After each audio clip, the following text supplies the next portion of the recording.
그럼 2교시 이어서 해볼 건데요.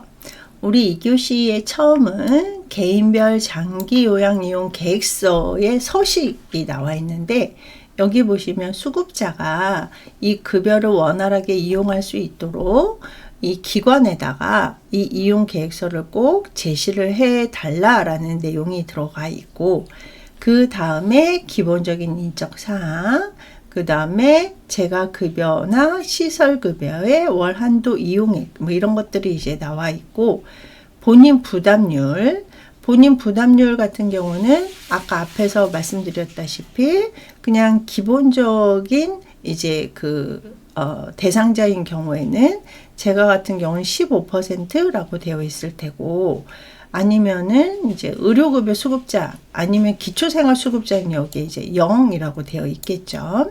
그래서 이렇게 이제 본인 부담률이 적혀져 있고, 그 다음에 뭐 필요한 이제 장기 요양 서비스를 제공을 할 때 필요한 영역이라던가 필요 내용 이런 것들이 적혀져 있고, 그 다음에 여기 보시면 수급자 희망급여라고 해서 우리가 등급 신청을 하면 방문 조사가 나온다고 했었단 말이에요.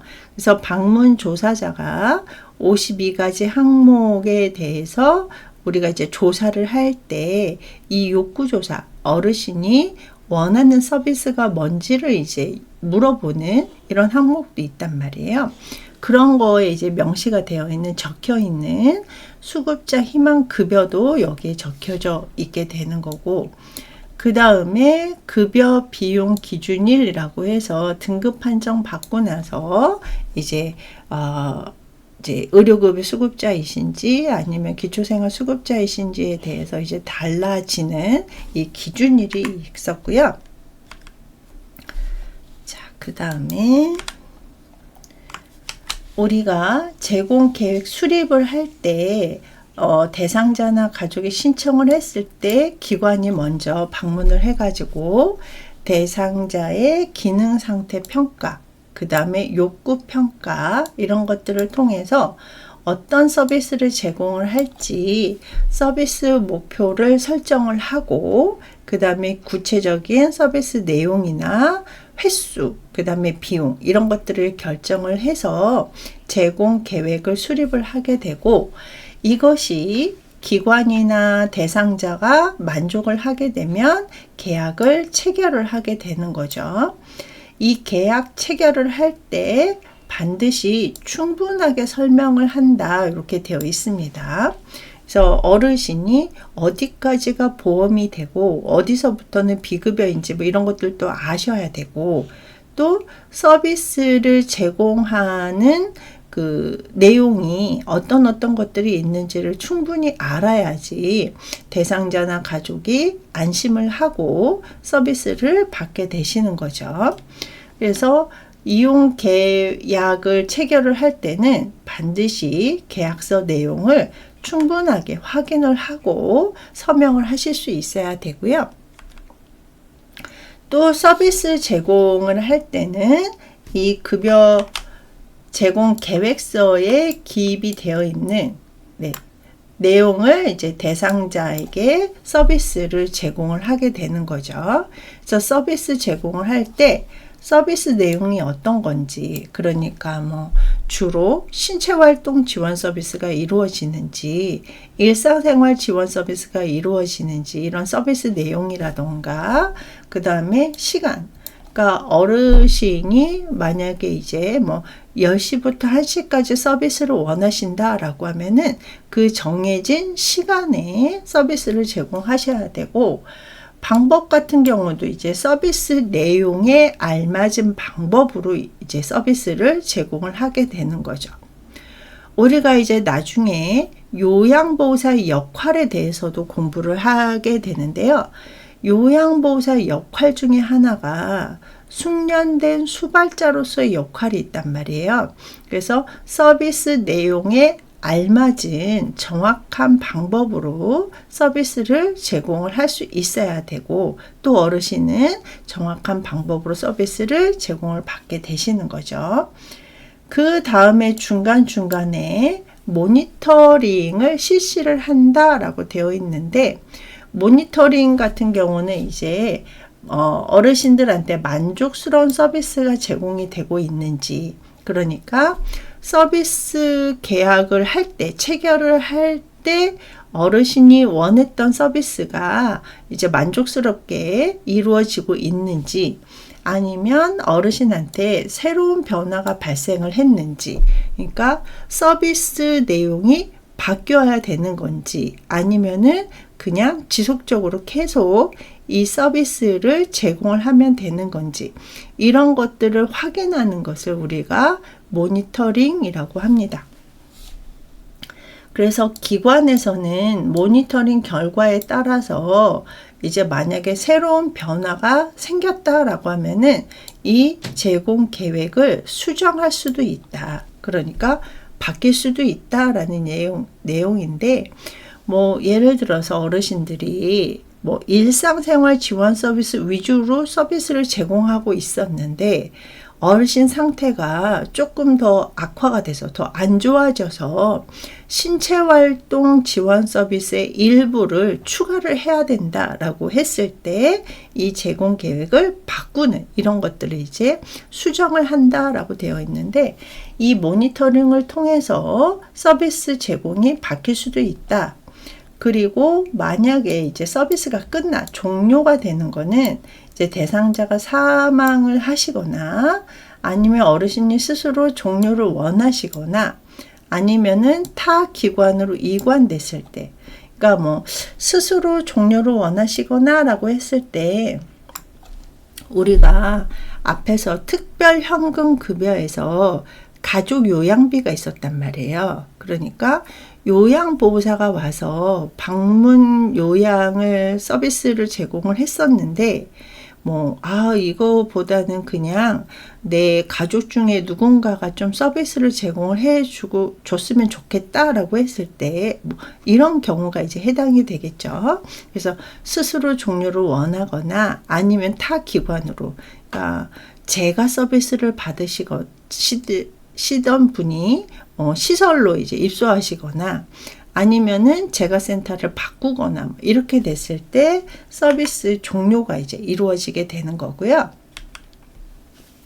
자, 그 다음에 요양보호 업무의 목적은 노인 장기 요양보험의 목적하고 이제 거의 이제 같게 되는 건데, 일단 요양보호의 목적은 어르신들, 그러니까 65세 이상의 노인이시거나 노인성 질병을 가진 65세 미만인 이런 분들한테 신체 기능 유지나 삶의 질 향상에 기여하는 것을 이 요양보호의 목적이라고 하고, 노인 장기 요양보험의 목적이기도 하죠. 그 다음에 이제 요양보호 업무가 좀 어르신들한테 실질적인 도움, 그러니까 직접적으로 도움이 되기 위해서는 어르신이 어떤 서비스를 원하시는지를 우리가 알고 있어야 된다. 그러다 보니까 요양보호 업무의 목적 중에 이제 우리가 공부해야 되는 게 인간 욕구에 대해서 기본적으로 이해하고 있어야 된다라고 되어 있고, 또 우리가 뒤에서 이제 매슬로우의 기본 욕구를 배우실 텐데, 이 매슬로우의 기본 욕구 중에 1단계가 생리적 욕구거든요. 그래서 이제 기본적으로 이제 그 어르신들이 원하는 서비스가 뭔지, 그리고 공통적으로 인간들이 원하는 욕구가 뭔지를 파악을 해서 그것을 도와줄 수 있어야 되고, 그 다음에 어르신들이 서비스를 제공을 받으시는 분들은 건강하신 분들이 없단 말이에요. 근데 이제 건강하지 못한 이유 중에 하나가 나이 때문에 그럴 수도 있고, 질병 때문에.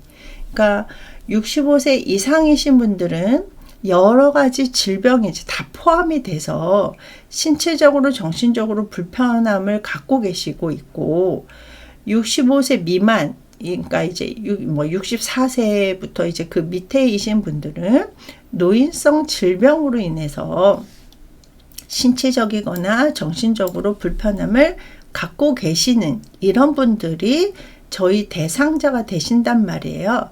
그래서 이런 분들한테 현재 기능 수준을, 그러니까 지금 현재 갖고 있는 신체적 상태, 정신적 상태를 조금 더 좋게 향상을 시키거나 지금 상태에서 더 나빠지지 않도록 유지하기 위해서 일상생활 지원이라던가 기본적인 우리 일상생활 지원 서비스도 이제 배우시게 되는데, 이 일상생활 지원 서비스라던가 정서 지원 이런 것들을 통해서 심리 정서적 지원을 통해서 일단 어르신들이 노후 생활을 좀 안락하게 보낼 수, 좀 편하게 보낼 수 있도록 우리가 서비스를 제공하는 것을 요양보호 업무의 목적이라고 생각하시면 되고요. 자, 그 다음에 아까 앞에서 인간의 욕구를 이해를 하고 생리적 욕구를 포함을 해서 어르신한테 서비스를 제공할 수 있어야 된다라고 했었는데, 이 인간의 욕구의 단계가 사실은 이제 몇 가지가 있는데, 저희는 이제 일반적으로 사용하는 이 매슬로우의 기본 욕구 5단계를 이제 배우시게 되는데, 인간의 욕구를 5단계로 구분을 해놨어요. 그래서 여기 보시면 1단계 생리적 욕구가 있고요. 2단계 안전의 욕구, 3단계 사랑과 소속의 욕구, 4단계 존경의 욕구, 존경의 욕구라고도 하고 자아 존중의 욕구라고도 하고요. 마지막 단계가 자아 실현의 욕구라고 해가지고, 여기 보시면 1단계부터 5단계까지 있는데, 여기 보시면 하위 단계, 그러니까 1단계부터의 욕구들이 어느 정도 충족이 되었을 때 다음 단계 욕구를 위해서 행동하게 된다라고 보았다, 이렇게 되어 있거든요. 그러니까 사람들의 심리상 일단은 가장 기본적으로 이 생리적 욕구를 해결하고 싶은 게 가장 기본이다 라고 이해하시면 되는데, 우리 이 생리적 욕구가 약간 동물적 욕구하고 이제 비슷하거든요. 그러니까 살아있는 상태에서는 이 생리적 욕구는 없어지지 않는다. 우리 생리적 욕구를 좀 살펴보자면, 배고픔, 우리 배고픈 거 참기가 좀 쉽지가 않죠. 그러니까 뭐 한두 끼 굶는 거 뭐 이거는 아니고, 그러니까 전체적으로 우리가 배고픔이라는 거는 이 생리적 욕구다. 죽을 때까지 없어지지 않는다. 그 다음에 목마름. 우리 이제 뭐 목이 말랐을 때 잠깐은 참을 수 있지만 영원히 참을 수는 없단 말이에요. 그래서 이 배고픔이나 목마름, 배설, 우리 뭐 소변, 대변 뭐 이런 배설 욕구도 생리적 욕구에 해당이 되는 거고, 수면. 우리 잠 못 자는 것도 굉장히 좀 불편하죠. 그리고 참기 힘든 것 중에 하나가 또 이 수면의 욕구고, 그 다음에 성적 욕구도 이 생리적 욕구에 해당이 된다라고 합니다. 그래서 우리가 어르신들한테 서비스를 제공할 때 아주 기본적인 욕구, 이런 것들을 이제 생리적 욕구라고 하는데, 여기 보시면 뭐 기본적 욕구에는 음식이나 물, 뭐 이런 것들이 이제 기본적으로 들어가게 되는 거고, 이 생리적 욕구가 어느 정도 해결이 되면 2단계 안전의 욕구가 이제 또 생긴다라고 되어 있는데, 이 생리적 욕구가 해결이 되면 신체나 정신이 고통이나 위험으로부터 안전하기를 추구하는 단계다. 그러니까 뭐 배고프거나 뭐 배설을 하거나 수면 이런 거가 이제 그 해결이 안 됐을 때는 고통이나 위험보다는 이 생리적 욕구를 먼저 해결하려고 노력을 하는데, 이게 해결이 되면 일단 그 다음 단계가 안전하고 싶다. 그러니까 아프고 싶지 않고 위험하고 싶지 않고, 이 단계가 안전의 욕구에 해당이 되는 거고요. 자, 그 다음에 생리적 욕구와 안전의 욕구가 어느 정도 충족됐다라고 하면은 이 3단계 사랑과 소속의 욕구가 이제 발현한다, 그러니까 나타난다라고 하더라고요. 근데 이 사랑과 소속의 욕구 같은 경우는 가족이나 친구 모임 등 여러 단체에 소속되어서 일단은 소속감, 이 인간이라는 게 혼자서 살 수 있는 동물이 아니다 보니까 좀 다른 사람들하고 어울리고 싶고 다른 사람들하고 같이 속해 있고 싶고 포함되고 싶고 그래서 그곳에서 사랑받고 싶어 하는 요 욕구가 이제 3단계의 사랑과 소속의 욕구라고도 하고요. 사실은 뭐 다른 책에서는 이거를 뭐 사회적 욕구라고도 하는 책도 있습니다. 자, 그 다음에 4단계가 존경의 욕구, 그래서 자아 존중의 욕구라고도 하는데 이 사랑과 소속의 욕구, 그러니까 사랑받고 있다라고 느끼면 그때부터는 이제 존중받고 싶어 하는, 인정받고 싶어 하는, 그러니까 사랑을 받고 어디 뭐 모임에 이제 소속이 되어 있는데 그곳에서 저 사람은 그래도 어느 정도는 이제 인정받을 수 있는 사람이야. 저 사람은 좀 존중을 받아 마땅한 사람이야 라고 이제 하고 싶어 하는 이 지위나 명예 이런 것들을 본인이 아니라 타인에게 존중받고 싶어 하는 이 단계가 이 존경의 욕구, 자아 존중의 욕구에 해당이 되는 거고요. 자, 이게 해결이 되면 5단계, 이제 가장 상위의 욕구인 자아 실현의 욕구가 이제 발현이 되는데요. 이 자아 실현의 욕구는 이 4단계는 타인에게 이제 인정받고 싶어 하는 욕구인데 이 5단계 자아 실현은 이제 자기 완성, 본인 스스로 만족할 수 있는 요 단계가 5단계 자아 실현의 욕구입니다. 그러니까 우리가 어르신들이 노인이 됐을 때 이루어져야 되는 것 중에 하나가 자아 실현이었단 말이에요. 근데 이 자아 실현이 안 되면 절망감이 이제 발생을 한다라고 이제 우리 생애 주기일 때 잠깐 배웠었는데 이 본인 스스로 본인이 그래도 뭐 내 삶은 괜찮아. 내 삶은 보람찼어 라고 생각이 들어야 되는데 그렇지 못하면 그러니까 자기 만족이 안 되면 불만족이 되는 거잖아요.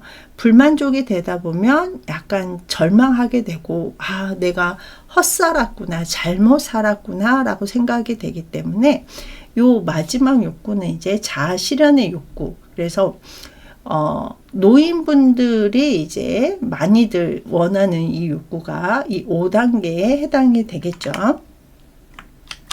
자, 그래서 이 매슬로우의 욕구에서 우리가 가장 기본적으로 이제 먼저 실시를 해드려야 되는 게 이 생리적 욕구다라는 것들 이해하시면 되고, 얘도 가끔 이제 사람을 대하는 직업을 배우는 모든 과정에서 나오는 것 중에 하나가 이 매슬로우의 기본 욕구 5단계인데 이 단계별 이제 이름은 좀 기억을 해 주셨으면 좋겠습니다. 그래서 생리적 욕구, 안전의 욕구, 사랑과 소속의 욕구, 존경의 욕구, 자아 실현의 욕구, 이렇게 이제 어르신들은 인간의 욕구 단계에 따라서 1단계부터 이렇게 충족이 되면 다음 단계 욕구를 위해서 행동하게 된다라는 것들을 이해하시면 되고요. 자, 그 다음에 요양보호 업무의 유형 그리고 내용에 대해서 살펴볼 건데 이 요양보호사가 하는 업무는 이 급여 유형 범위에 이제 어느 정도 세부 내용은 적혀져 있거든요. 그래서 어떤 서비스를 제공을 하는지에 대해서 아까 앞에서 계속 말씀드렸는데 우리가 신체활동 지원 서비스, 일상생활 지원 서비스, 정서 지원 서비스 이런 이제 급여 범위에서 그 세부 내용이 어떤 것들이 되어 있는지를 좀 살펴보는 시간을 갖도록 하겠습니다. 자, 이 급여 제공 기록지라는 게 아까 여기 명시되어 있다라고 되어 있거든요. 그래서 우리가 서비스를 제공을 할 때, 그러니까 요양보호사가 어르신한테 서비스를 제공을 할 때 기준으로 삼아야 되는 게 이 급여 제공 기록지에 해당이 되는 건데요.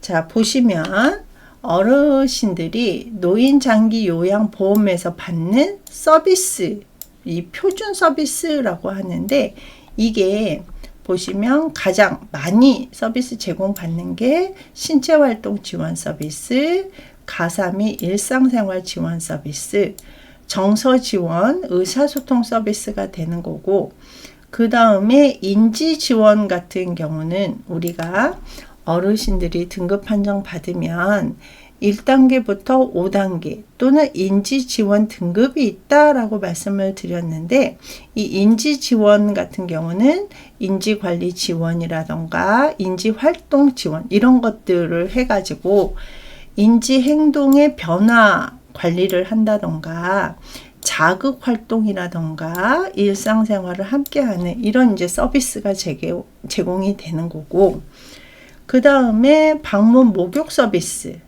뭐 이런 것들은 이제 요양보호사가 하게 되는 거고, 건강 및 간호관리 서비스 같은 경우는 우리가 이제 방문 간호를 통해서 서비스를 받게 되는 거죠.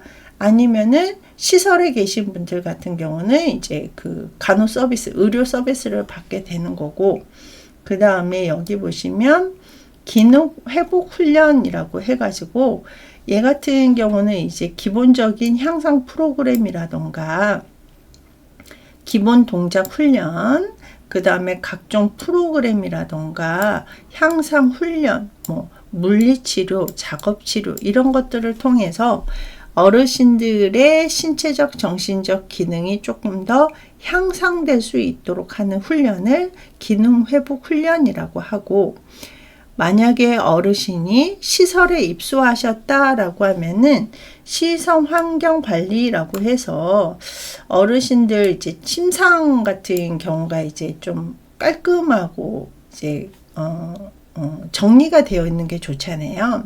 어르신들이 이제 특히 등급에 따라서 달라지기는 하지만 1등급이신 분들은 하루 24시간 중에 굉장히 많은 시간을 침상에서 보내시게 된단 말이에요. 그러다 보니까 이런 침구나 린넨 정리가 굉장히 중요한 서비스 중에 하나로 이제 포함이 되어 있고, 환경 관리, 그래서 뭐 여름에 너무 덥거나 겨울에 너무 춥거나 아니면 주변이 너무 지저분하거나 이러면은 어르신들이 쾌적한 환경에서 생활하실 수 없단 말이에요. 그래서 이런 환경 관리 같은 경우도 필요하고, 어르신들한테 필요한 물품이라던가 세탁물 관리 이런 것들이 이 시설 환경 관리에 다 포함이 되는 거고요.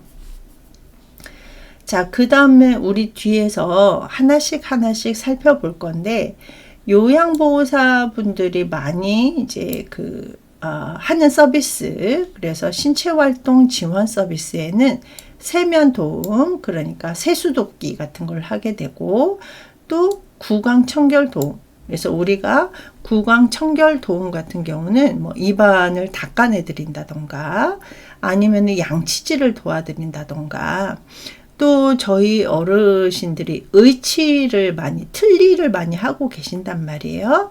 그러면 의치 관리라던가 이런 것들이 다 포함이 되어 있는 구강청결 도움이라던가, 또 신체 활동에서 많이 포함이 되어 있는 게 식사 도움.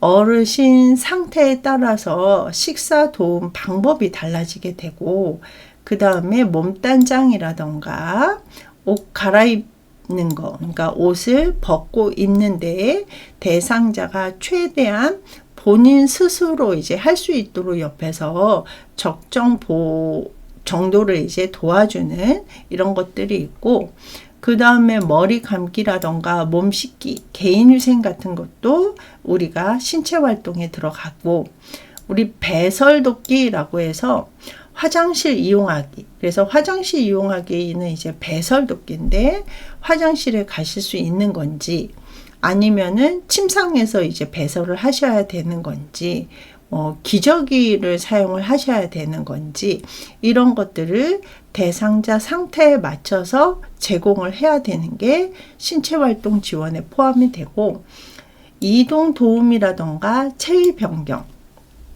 그래서 어르신이 예를 들어서 휠체어를 이용을 해서 이동을 하시는지, 지팡이나 보행기를 이용을 해서 이동을 하시는지, 그 상태에 맞춰서 좀 도와줄 수 있도록, 그러니까 노인분들은 3일에서 3주만 움직이지 않아도 더 이상 움직일 수 없게 된다라는 말이 있단 말이에요. 그러다 보니까 일부러라도 좀 움직이실 수 있는, 이동을 하실 수 있는 분들은 하루에 최소 20분이라도 이동할 수 있도록 도와주는 것도 신체활동 지원이 되는 거고, 우리가 체위 변경 같은 경우, 예를 들어서 어르신이 와상 상태시다, 그러니까 전적으로 도움이 필요하신 분들 같은 경우, 그러니까 하루 중 거의 대부분의 시간을 침상에서 보내시는 분들한테 또 위험한 질병 중에 하나가 욕창이거든요. 그래서 욕창이 발생하지 않도록 우리가 기본적인 체위 변경을 해드릴 수 있어야 되고, 이 모든 것들을 통해서 이 신체 기능이 유지되거나 증진될 수 있도록 도와주는 게 신체활동 지원에 포함된 서비스 내용이고요.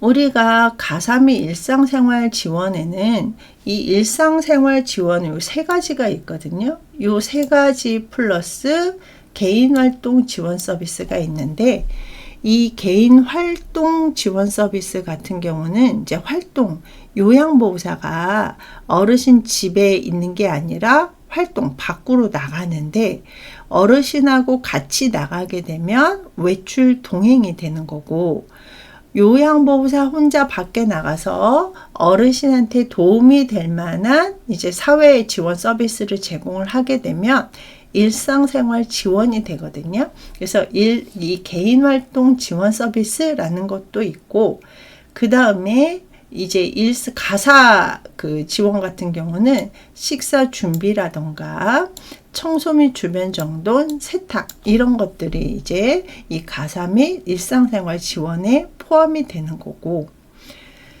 자, 그 다음에 정서 지원이라던가 의사소통 같은 경우는 의사소통에 도움이 되거나, 그러니까 어르신들의 어떤 이제 신체적, 정신적 불편함을 고려를 해가지고 어르신이 예를 들어서 노인성 난청이 있으시다, 그래서 잘 못 들으신다 라고 했을 때 올바른 의사소통 방법, 어르신이 시각장애가 있다라고 했을 때 올바른 의사소통 방법, 이런 것들을 배워서 의사소통에 도움이 되고, 또 어르신한테 말벗이라던가 격려, 그러니까 의사소통을 할 때 예를 들어서 신체활동 지원 서비스를 제공을 하든 일상생활 지원 서비스 제공을 하든, 우리가 이제 가장 이제 중요하게 생각하는 것 중에 하나가 최대한 본인 스스로 할 수 있도록 돕는다라는 말이 있거든요. 그래서 최대한 본인 스스로 할 수 있어야 되려면 격려, 그래서 우리가 동기 유발자로서의 역할이라는 것도 있거든요. 그래서 동기 유발을 통해서 최대한 본인 스스로 하실 수 있도록 우리가 격려하는 것도 우리 서비스 내용에 포함이 되어 있다. 자, 그리고 인지 지원은 이제 아까 말씀을 드렸고, 방문 목욕 같은 경우도 우리가 이제 어르신들한테 제가 서비스의 하나가 이제 목욕을 필요한 도구를 이용을 해서 어른 집에 방문을 해가지고 서비스를 제공하는 이런 이제 서비스가 들어가 있습니다. 자, 이거를 이제 하나씩 살펴보자면, 신체활동 지원 서비스 같은 경우는 아까 앞에서 여러 가지, 그러니까 신체적으로 이제 서비스를 제공을 해주는 건데, 이런 이제 서비스가 다 포함이 되어 있는데, 여기 보시면 이제 앞에서 종류는 말씀을 드렸고, 이 세면 도움 같은 경우는 얼굴, 목, 손, 발 씻기 플러스 세면장까지 가는 동안의 보조, 그 다음에 세면 동작 지도. 그러니까 옆에서 이제 뭐 직접적으로 행동으로 보여드리거나 아니면은 말로 통해서, 예를 들어서 어르신이 이제 물을 얼굴에 적시고 비누를 사용하신다라고 했을 때, 아, 어르신 오른쪽 옆에 비누가 있으니까 이거를 이제 사용을 해 주십시오라고 이제 지도를 한다던가, 또 어르신이 혼자서 세면을, 그러니까 얼굴을 닦으실 수 있다라고 해서 다른 곳으로 가는 게 아니라 세면하시는 거를 지켜보는 것까지가 다 포함이 되는 게 세면 도움이 되고요. 자, 그 다음에 구강 청결 도움 같은 경우는 이제 구강, 입 안을 이제 닦아 드리는 건데, 구강 청결 를 이제 직접적으로 이제 서비스를 제공을 하거나 옆에서 지켜본다던가, 아니면은 필요한 물품을 이제 정리를 해드리는데 뭐 가글액이라던가 물이라던가 이런 것들을 이제 준비를 해드리는 거라던가, 아까 앞에서 말씀드렸다시피 의치, 그러니까 틀니 손질을 한다던가, 이런 모든 준비부터 서비스를 제공을 하고 마지막에 정리하는 것까지가 신체활동 지원 서비스 안에 들어가게 되는 거죠. 자, 이번 시간은 여기까지 하고 잠깐 쉬었다가 3교시 이어서 하도록 하겠습니다.